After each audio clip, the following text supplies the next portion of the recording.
इराणच्या समुद्रामध्ये फार मोठ्या प्रमाणात म्हणजे 3,000 बॅरल तेल गळती झाली आहे किंवा इराणनं 3,000 बॅरल तेल समुद्रात टाकलं आहे अशी बातमी समोर आलेली आहे. इराणच्या खार्क बेटाजवळ समुद्रात तेलाचा फार मोठा तवंग निर्माण झाल्याचं उपग्रहीय चित्र किंवा फोटो सॅटेलाईट इमेजेस पुढे आलेले आहेत आणि त्याच सॅटेलाईट इमेजेसच्या पुराव्याच्या आधारे अमेरिकेनं दावा केला की इराणला आता तेलाची साठवणूक करणं अतिशय जड जातं आहे.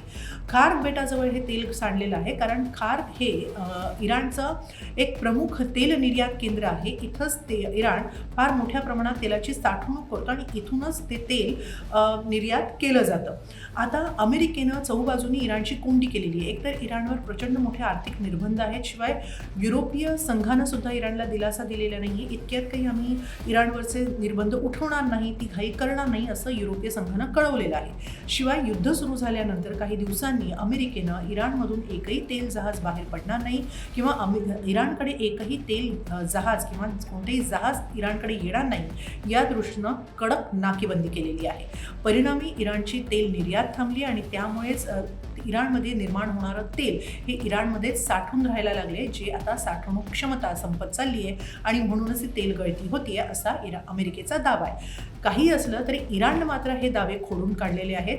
अगदी अमेरिकेच्या नासा आणि युरोपीय स्पेस एजन्सीकडे एक तंत्रज्ञान सुद्धा असं आहे की ते किती ढगाळ वातावरण असलं तरी ते पृथ्वीवरचं सॅटेलाईट इमेज अगदी बरोबर टिपू शकतात आणि त्याप्रमाणे हे टिपण्यात आलेलं आहे असं म्हटलं जातं. मात्र इराणला काही ते मान्य नाही. इराणचं म्हणणं आहे की शत्रू मानसिक युद्धनीती किंवा माइंड गेम खेळतो आहे.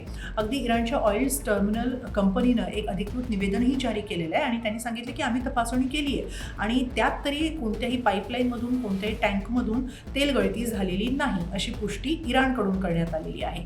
मात्र जर ही तेल गळती होत असेल आणि जशी माहिती दिली जाते की ते सौदी अरेबियाच्या दिशेनं जात आहे, तर सौदी अरेबियाजवळच्या समुद्रातील पर्यावरणाला फार मोठा धोका निर्माण होऊ शकतो. शिवाय जागतिक तेल बाजारावरही याचा मोठा परिणाम होऊ शकतो. तेलाचे दर वाढू शकतात.